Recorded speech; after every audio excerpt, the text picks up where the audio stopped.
Alright, it's the leader of the squad who makes your girl nod. Today on the show, we're going to keep running with the how bad can it be belt. Say it with me, smack yourself one until it's felt. This is a winner stays on show where the Hawk is on a mission to find the worst wrestling show of all time. Because that's what I do. It's what I have to do. Failure is not an option when your name is Hawk Hogan. The current champion is an episode of WCW Thunder from May 3rd, 2000. That has also been dubbed Russorific. No good matches, Vince Russo all over the show, no star power and terrible production qualities. Today's challenger is actually chosen by the YouTube comments. It's Freak Fox Evo with the suggestion. For some reason, everyone only ever picks WCW episodes for this thing. It can be any brand. I think it's partly because people are in complete shock that Vince Russo would be an on-screen main character for any television show. Think about that for a moment. Whatever your views are on him as a booker, put that aside. Why would Vince Russo be the main character on a wrestling show with 4 or 5 segments a week? It really feels suspicious to me. Who would think that was a good idea? If you ask me, that's worse than any of his booked storylines that people go on about. Anyway, enough conspiracies. The episode he's gone for is an episode of Nitro from the 11th of September 2000. If you know a worse episode that could compete for the belt, smack it in the comments until it's felt. Let's get into this steaming pile of rat vomit. Well, why does every WCW show have to start with a limo pulling up? Yeah, we get that the wrestlers are stars, but couldn't they have a more interesting way of arriving? Like parachuting or being shot out of a cannon. Flair, Crowbar, Daphne and Ozzy, whoever the hell that is. They're all here because there's going to be a wedding tonight.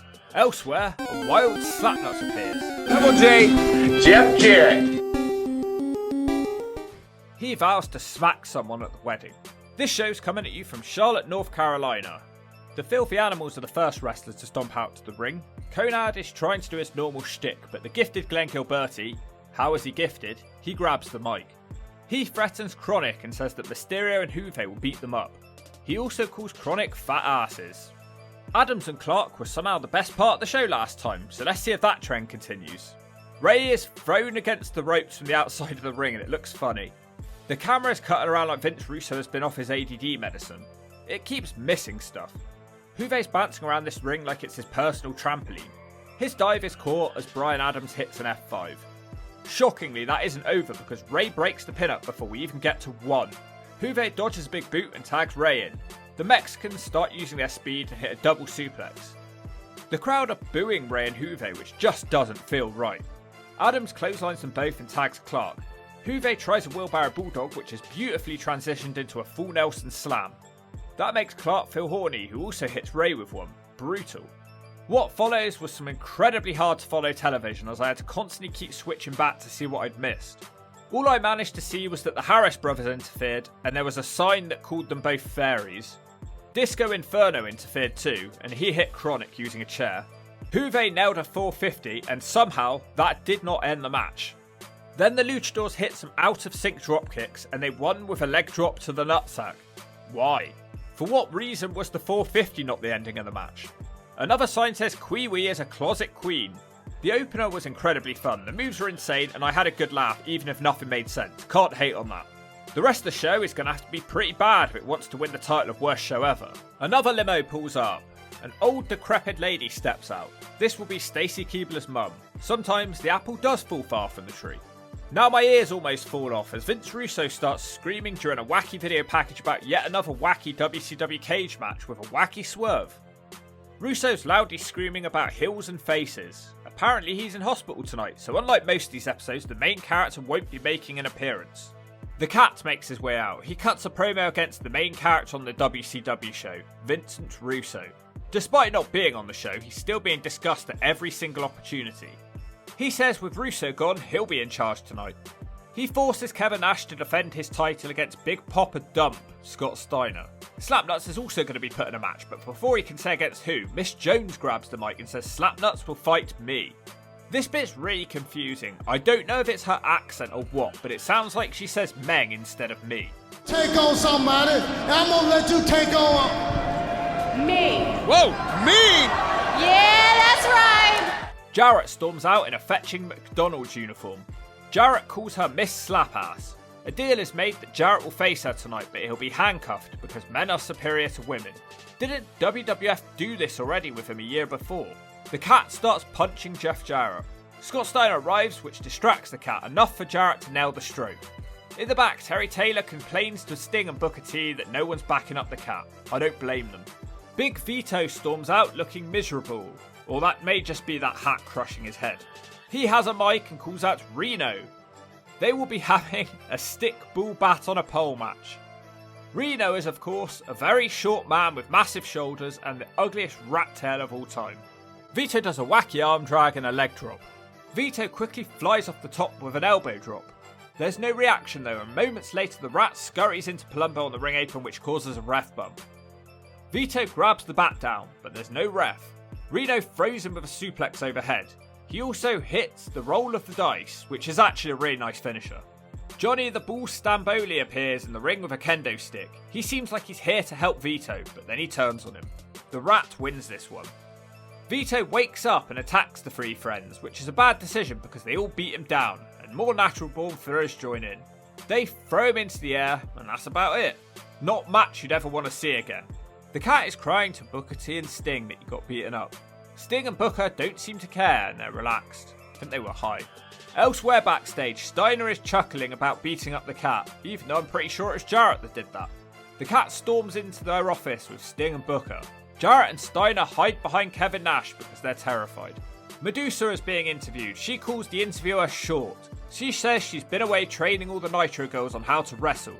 She seems like she's on the verge of tears as she calls them nothing but eye candy. Not a job she likes then.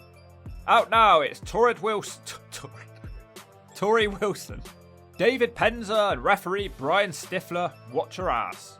Medusa will be her opponent. Torrie tries to hide, but she's dragged into the ring. Medusa throws some slaps and hits a suplex.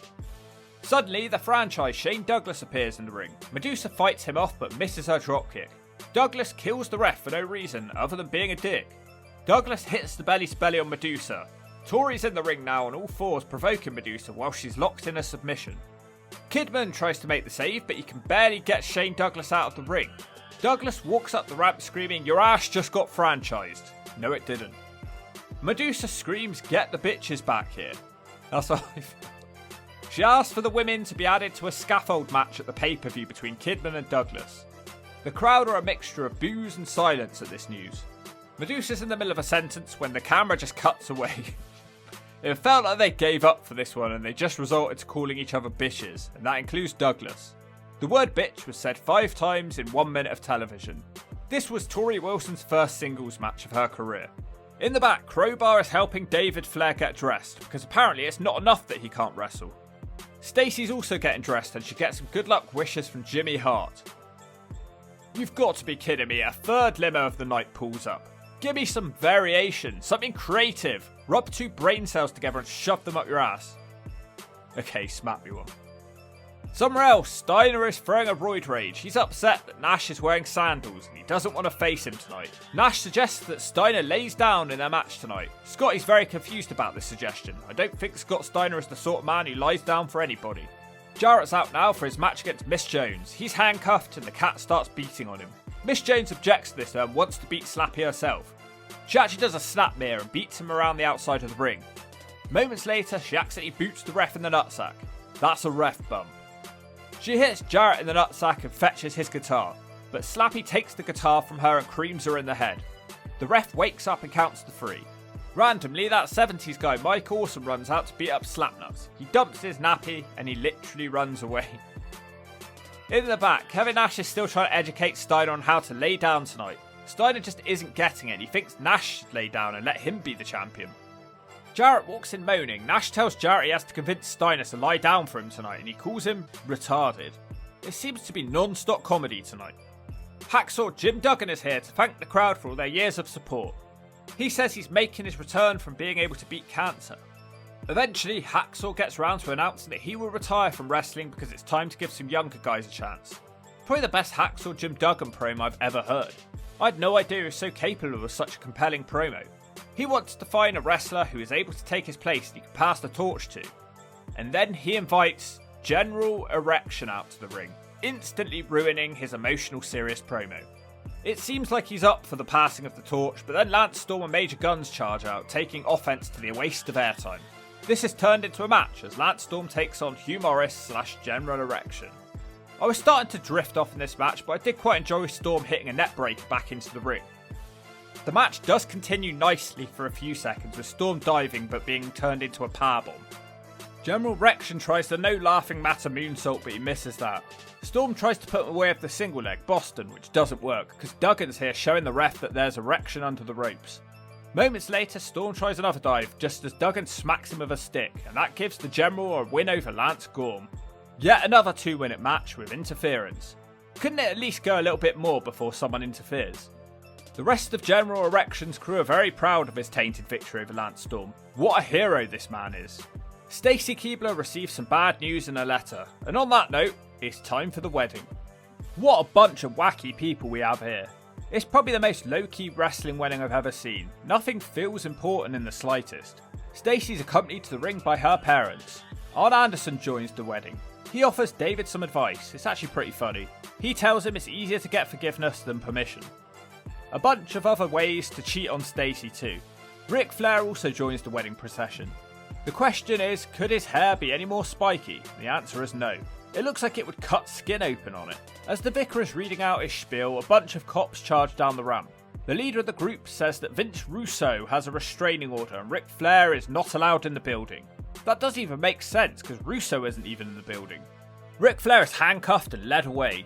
He should just hit them with his haircut. This causes Stacy Keibler to suddenly bail on the wedding and run up the ramp. Flair is just shoved into a cop car, surprised it wasn't a cop limo. This is all blamed on the main character, who is of course, say it with me, Vince Russo. They start playing a video package of all the times that Vince Russo has been given a concussion this month. Mark Madden calls it like these concussions are a complete joke. Mad how much things have changed. One of the lines is, he flicked him in the earlobe and gave him a concussion.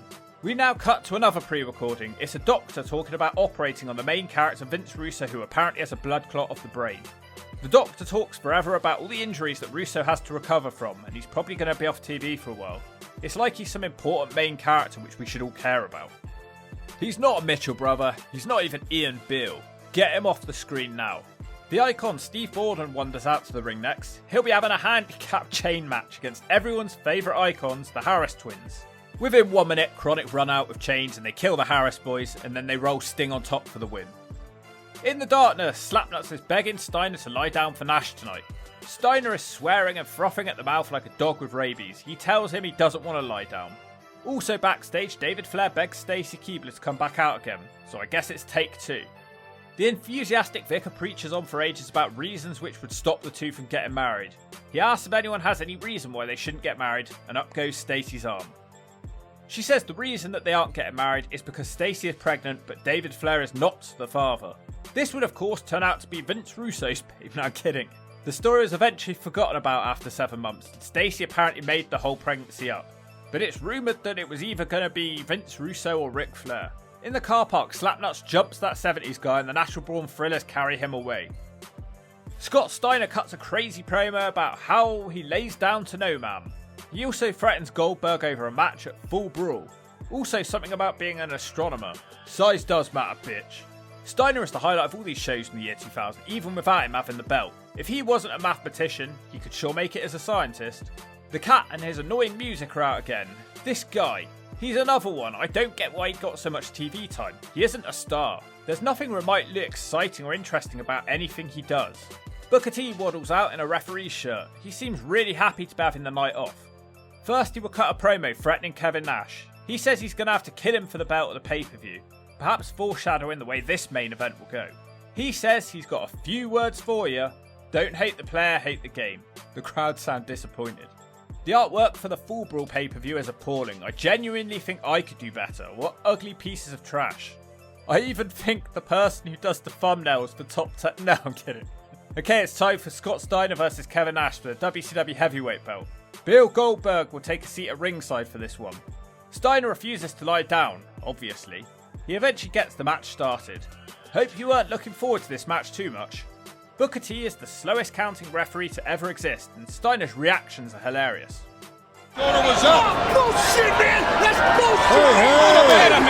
Almost straight away, Steiner attacks Booker T and the match is over.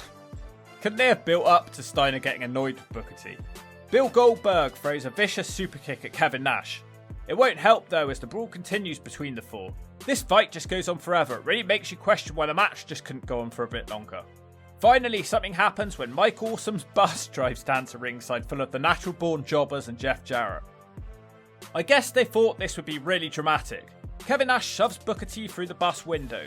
Goldberg is handcuffed to the front of the bus and hit with a pipe by Steiner. Bill Goldberg breaks free and everyone is screaming just as the show goes off the air. They sure got some use out of this crazy bus. So that's that then. No, this wasn't that bad. I'm not even sure if it was as bad as the WCW episode we watched a couple of weeks back. Yes, the wrestling matches were garbage, but I actually liked that opening match, and Steiner was once again a treasure on this show, and Torrie Wilson looked great. So that's 3 good things I can say about this show, rather than the current champion, which I'm unable to say a single positive word about. So in other words, we need to just find a show which doesn't have Steiner on it. So yeah, no new champion this time on the show, but the Hawk sure does appreciate the suggestion. And of course, if you know a more worthy episode of the How Bad Can It Be belt, smack it down in the comments until it's felt.